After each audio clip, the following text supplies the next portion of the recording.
Good morning, and thanks everyone on board for having found time to come and share this content with us. And again, I have to take time to welcome our listeners who've also taken time to listen to us in studio.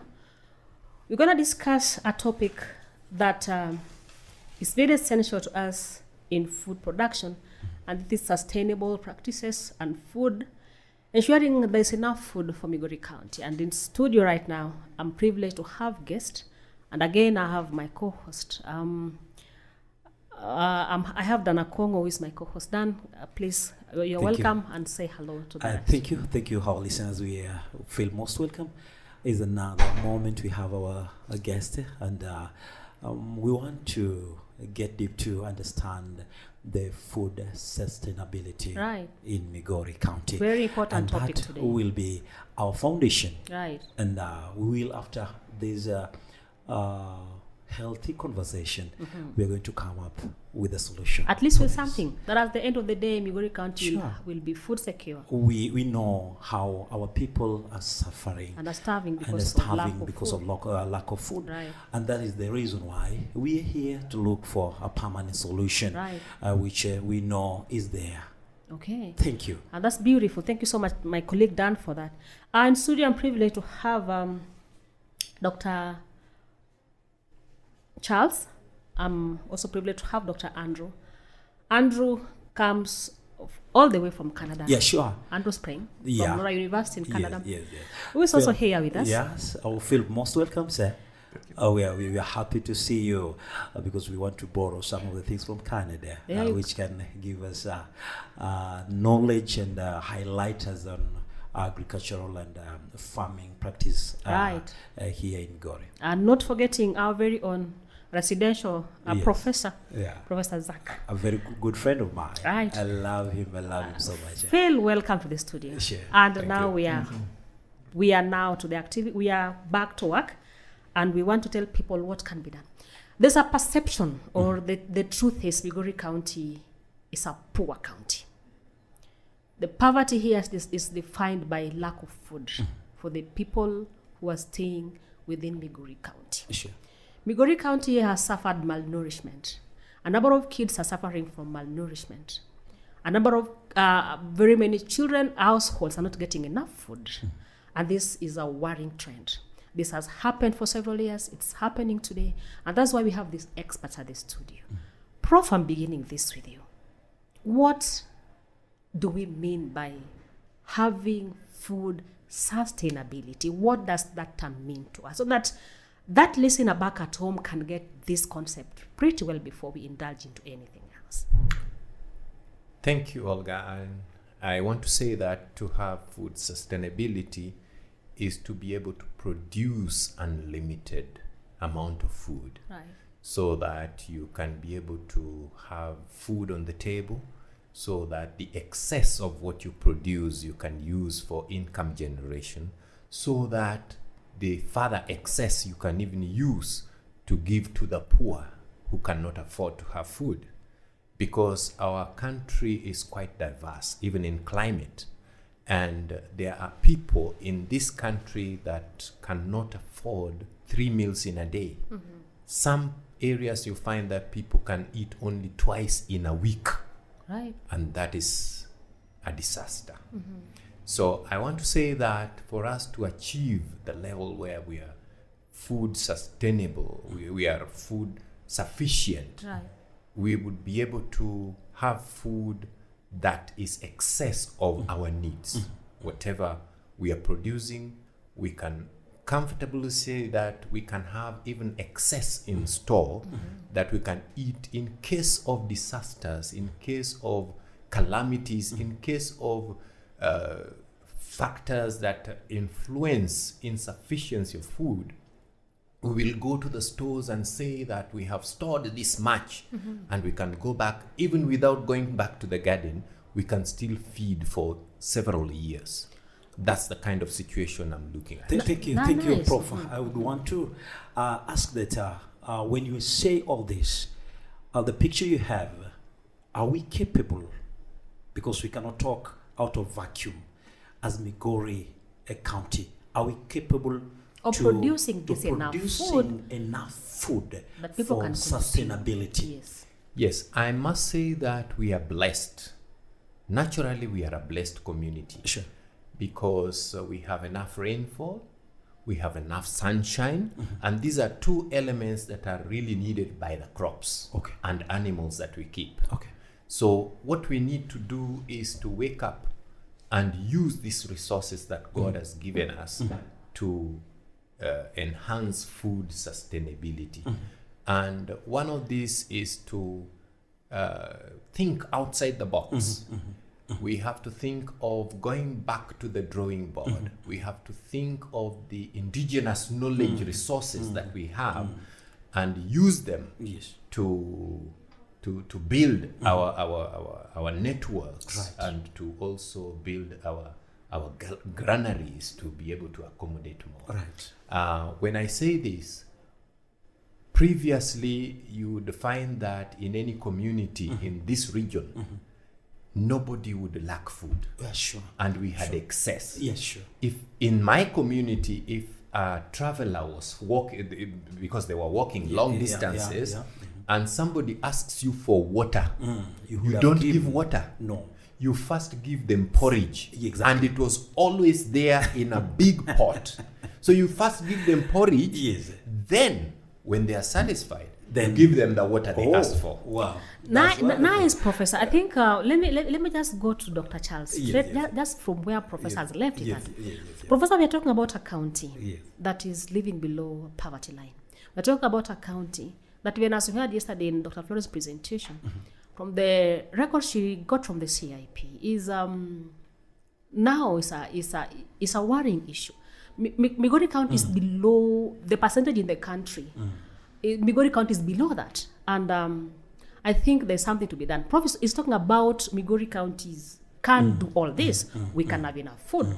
Talking about having enough rain. Talking about Migori County used to be good and have enough food. What has happened along the way? Today people are suffering. Today kids are malnourished. Today we are talking about a county that borrows food from other counties and even from neighboring countries. What has happened?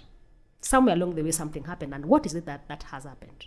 Yeah, thank you so much, and it's a pleasure having me here. I want to say that, first of all, many things have happened. Going by what Prof has said, those days there were a lot of forests, a lot of trees, and land. You could just go and exercise as much land as you want and you cultivate it. But now, because of population pressure, so many people have come into the land and settled, so that an average household size of land is something like 1.5 to 2 acres piece of land. Now that may not be able to give you enough. Then again, the other thing which has happened is the practices that we put that land into to produce the food. We are not using sustainable practices. We are relying on inorganic fertilizers purchased from the agrovets. We are also relying on mechanized agriculture, and sometimes that destroys the soil structure and texture in a big way. And so we have forgotten things like what we used to call shifting cultivation. That was very rich, because organic practices are the best that can sustain the viability and the fertility of the soil. The other thing which is happening is our own people have a different perception of what they call, in quotes, modern food. Yeah, sure. So people go for like chapati, they want to go for chips, the French, they call what, French fries. Yes. And they are leaving things like porridge, which you talked about. Sorghum used to be there. When I was growing, there was this red variety of sorghum. We were calling it ochuti. Ochuti is now not there. And ochuti was actually, it could yield a very large portion of the land under ochuti. So these ones are now seen like inferior foods, but nutritionally they are very rich in calcium, magnesium, and a number of other elements that we need for growth. Now, not forgetting, in Migori County also, we have got 40% of the arable land, which is 80% of the entire county, being under sugarcane cultivation. Yes, true. Now, when you have sugarcane taking a big chunk of the land, then what it means is you have very limited land available for food crop production now. And that already compromises the sustainability and security of the food situation in the county. And then another thing that I must also say is happening is we've got a very blessed county. We've got minerals, we've got other very vital resources in the land, but how we extract them, how we annex them is the problem. So you'll find that the practices we have for artisanal mining of the gold resources we have also compromise our food security because they also lead to pollution. Already I talked about inorganic fertilizers. Now these ones also lead to pollution. Now when you cultivate the land and use wrong practices, like plowing downhill, then when the water comes, where we get adequate rainfall over here, the water washes that rivers and the other water bodies, and then that already brings pollution into the waterways, and the land is left bare. So the topsoil, which is rich in nutrients and humus, is all washed away. Then I would also want to talk about a bit of policies, because when we were growing up, the chiefs had a mandate to institute certain policies at the local level, which were very respected. In my area, there's a chief that said every home must have some fenced-off land along the lakeshore.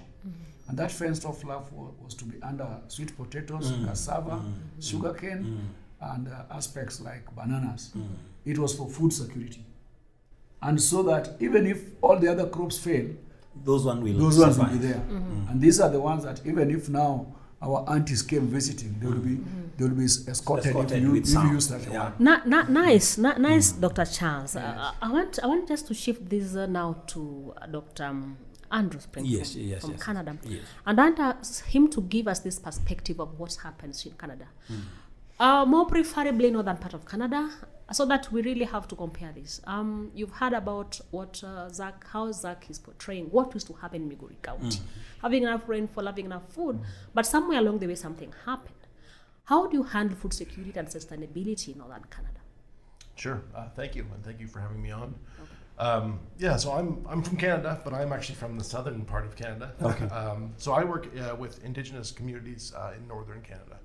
And Indigenous communities across the north have what we call a traditional food system, food from the land. So it's traditionally, traditional foods include like moose, caribou, fish, hunter-gatherer society food.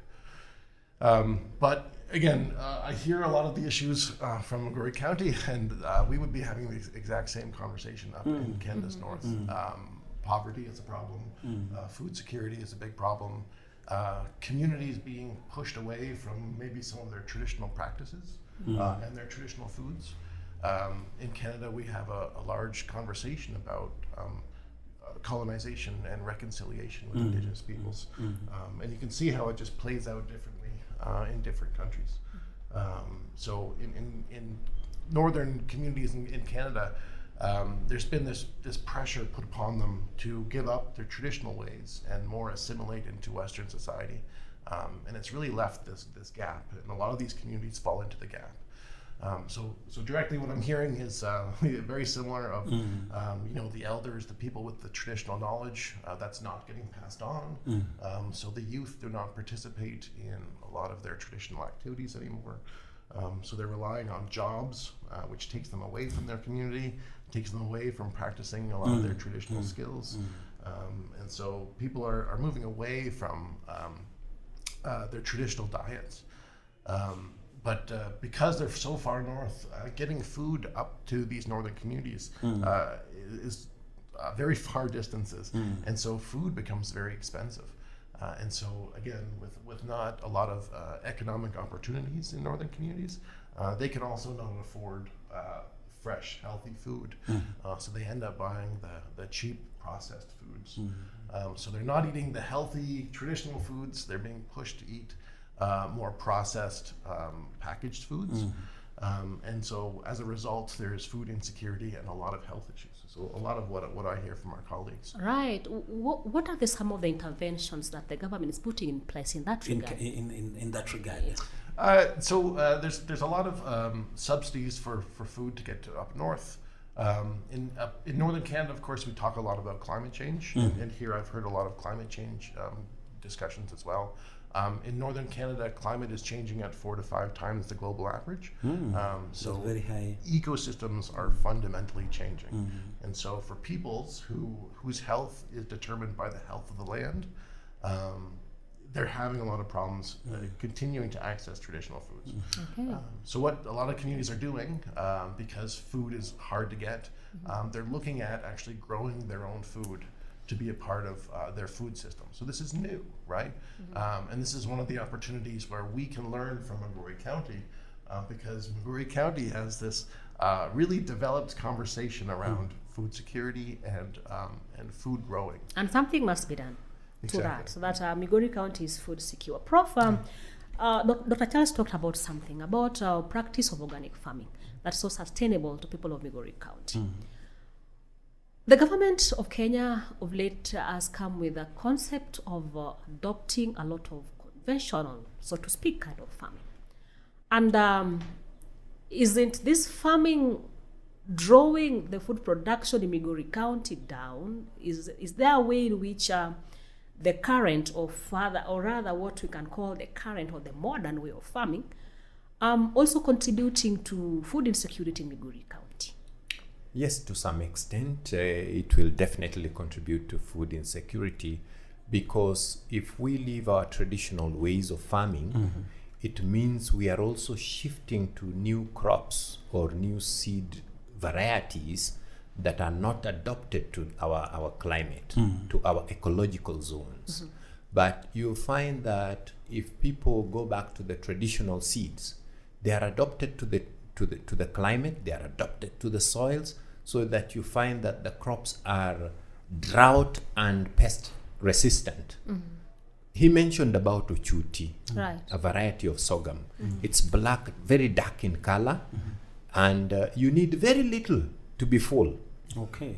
And It's rich. yes, Yeah, okay. this Full of starch. yes, this variety compared to others, there's Serena, there's Seredo, there's Gadam El Hammam, which came from Sudan. Some of these are loved by birds. They are tastier to the mouth, but they are not sustainable, because the birds will clear almost 3/4 of the field. But with Ochuti, you'll plant it, you'll harvest almost 95% of it. It's not damaged by birds.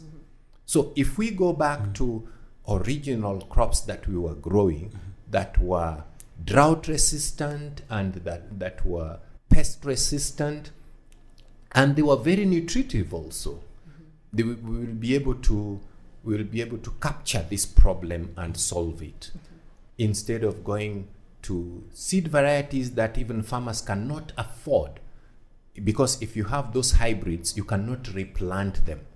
But most of the farmers, if you look at the state in the communities, you'll find that a lot of them are so poor that even they cannot afford to buy those seeds. So if you go back to the traditional way of storing and sharing seeds, every farmer would be able to get seeds to plant when the planting season comes. I want to ask another question, just to add on what my colleague has said. Are these seeds available? Because we talk Right, about Ochuti, I about don't know. traditional I've just heard it for the first time. Where are they Are existing? they there? Are And, they and who there? is keeping them? Who are these people keeping them? Can we still look for them? And you understand, I can get a little bit of it, that how they were being preserved. Right. Some of them were being put inside those old houses where there is this moisture. And some are being put inside the pot, and then they are and kept. these things are not existing, and all these things. What can you say about this? Because yes, this I can say that these seeds are available, but people keep them with fear, because Fear of what, Professor? fear of perception from outside. People think that if you're using They're still traditional behind. seeds, you're still behind. And sometimes you hear rumors from the government that the government wants you to buy certified seeds, and these certified seeds are mainly hybrids, and you must go every season to the agrovet shop to buy them. So The technologies are still available. If we go back to the indigenous knowledge, we have the technologies. But people don't even have gourds anymore. People don't use calabashes anymore. Yes, sure. The other time I grew calabashes, and I have gourds, I have calabashes, and these are the things that were used for storing seeds. And maize seeds were stored above the fireplace, Yes, sure. so that there would be heat and smoke. The smoke. And that smoke treats the seed so that the insects underground, under the soil, cannot destroy them. Yes. Like you have this cutworm, Yes. Agrotis epsilon in the scientific name. Yeah. It will cut the seeds from underground. But if you treat these seeds the way we were treating them, and even the ones that were stored in the gourds, you'd find them mixing them with some plants that repel insects. Yes. They would be there, and the viability will be kept. But we have to intentionally, deliberately go back to this kind of knowledge. And it's the indigenous knowledge that the scientists actually pick what is good and develop it and give it a scientific research perspective. Okay. Look at intercropping. Intercropping is not just a technology that is there. It is an indigenous knowledge that has been taken by scientists, but now they can explain why intercropping is sustainable, why intercropping can be used for pest management. The fact is, it's an African tradition. Sure. If you have intercropping, you intercrop maize and beans, and you have a pest of maize, when it comes to the environment, it smells the environment as if there's maize. And when it's laden with eggs, it has to release those eggs. It has to deposit it somewhere. And since it's smelling that this is the environment, it will land on beans and lay the eggs there. When they hatch, these young ones of the pest cannot survive because this is not their food.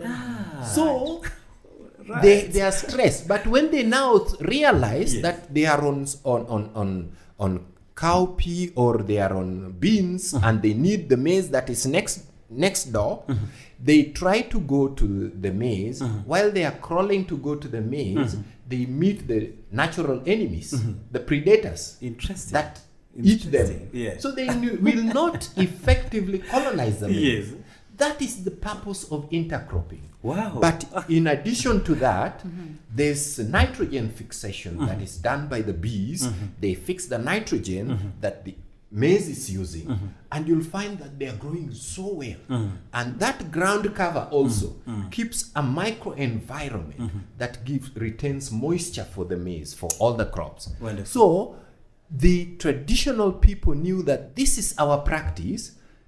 It gives us a variety of food at the same time, but they will not explain it in the context of integrated pest management.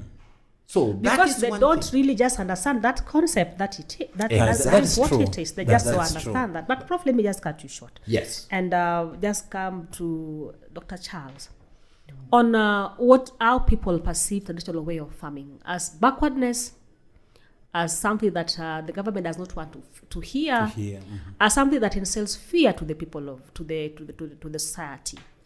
The people of Migori County being kind of brainwashed that they don't think. They think if they do the right thing, that the government's on their neck.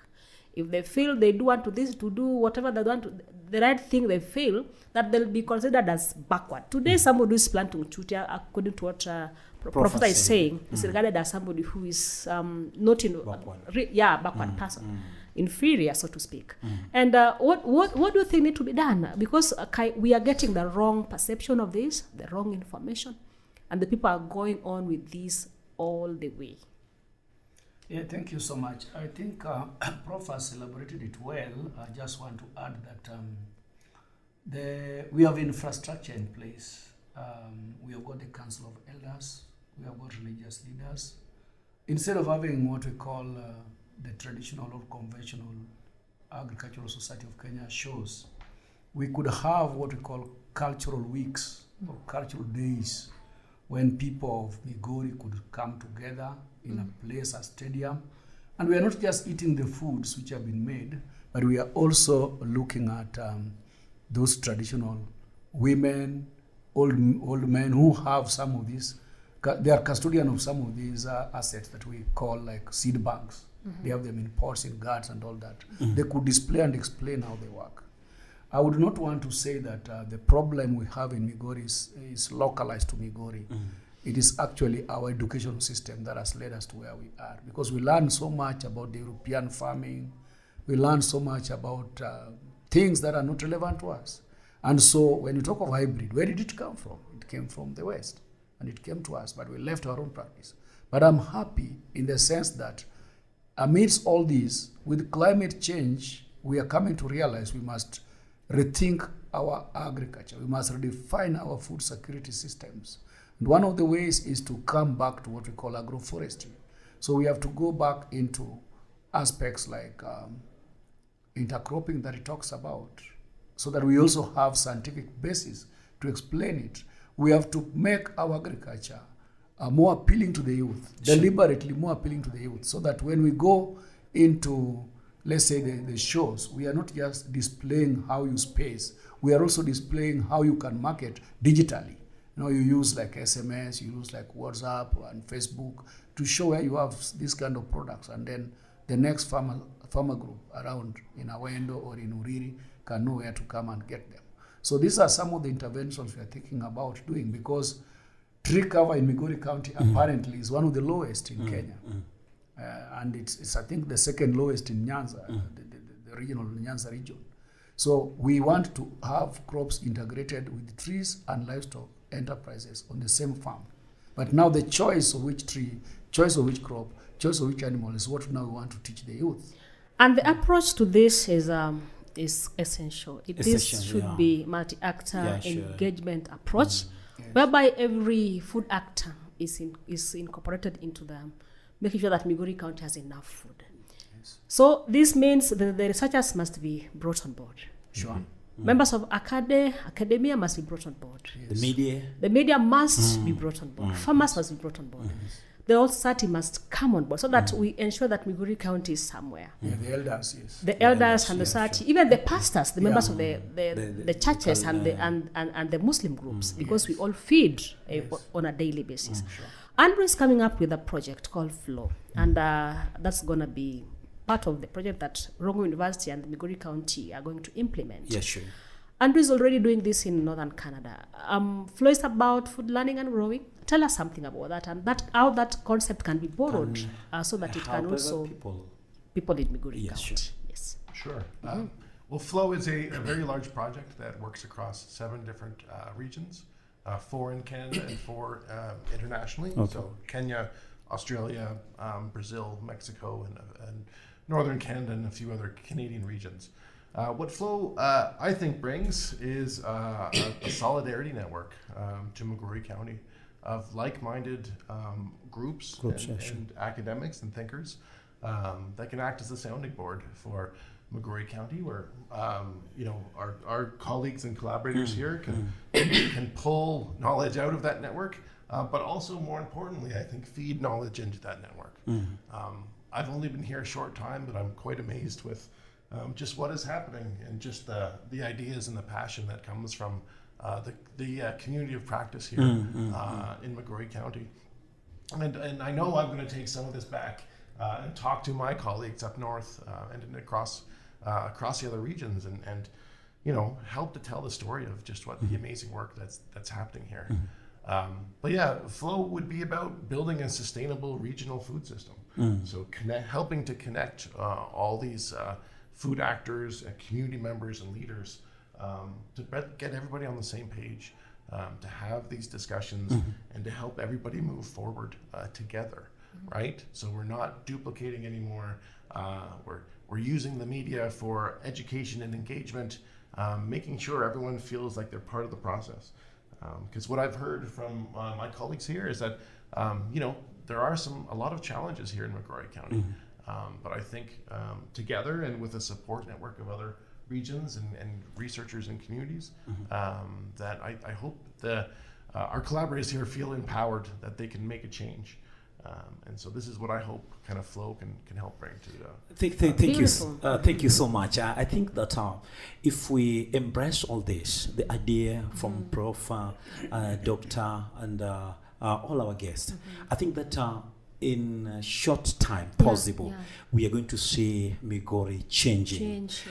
Change, and now food sustainability will be, or having this problem will be a past. It's not something which we can talk about anymore. But now what we can say as we are now coming to end of our program is that these things need each of every individual. It needs all of us to come in on board. It's not about elder people. The elder people must be brought on. The youths who are now have diverted and now focus on a white-collar job, and they will leave the farming. We need to bring them on board so that they see the importance. After empowering and giving them the information about the old system of farming, and we say we tell them, what you said there before is that the government itself, some people have brainwashed that is you look. I mean, I don't know the right word to use, but there are kind of farming if you use currently, people will look you look very foolish. You're out of fashion. They are out of fashion. You don't even belong to a certain class. So this thing must be taken away with the team which we have, so that we bring the right information to our people to bring back the system which we had, which can make us to have the best food sustainability. There's a question that was asked. Let me answer it. Yes. You asked where we can get these seeds if they are available. These seeds are available, but you'll find them not so common in the market. For example, yesterday I was showing some people some seeds that I went and collected from my store, different varieties of maize, black, purple, yellow, and all kinds of colors that were there. And we also have ochuti. I saw you post them in a certain... I posted them. WhatsApp wall. I posted them, and I realized that Andres also presented a similar case from Brazil. Right. Wow. So I must say that we have to find people with these kinds of seeds and develop a seed bank where we can get them. If you go to a place called Gotkayayo, that's where I come from. I know the place. We have Gotkayayo farmers, a registered group, and they actually specialize in these varieties of seeds that are traditional and healthy. So you can get ochuti, you can get usuga, you can get dek, you can get mto, you can get all these kinds of maize seeds that people don't get in the agrovet shop. Right, Prof. I think we are coming to the end of this, and Migori County must get its heritage back. We must get what we have lost at the end of the day, and that's why we have begun this kind of conversation right now. And then we'll take the conversation forward and forward and forward, so that we ensure that through whatever that we can bring in, then Migori County must change. In spite of all the challenges, climate change and things like that, we must also ensure that we have mitigation measures that we can put in place to ensure that Migori County is food secure. It's not something that is very good to see. People die of hunger. Children become malnourished and having starved growth. So in our next podcast, we'll be talking about issues of climate change and how we can mitigate issues climate change. Other than that, may we wind up this. Thank you so much. Our guest, it's a pleasure having you today. It's a great conversation. And we know, as she said, my colleague, that is a continued process. And now when our other team are coming in, they're going to tell us more about the climate change. Thank you, Prof. Thank you, doctors. And nice to have you here. Until next time, God bless you. Thank you. Bye-bye. Thank you so Olga, much. Millicent. Bye-bye. Bye-bye. God bless you. Thank you. Bye-bye.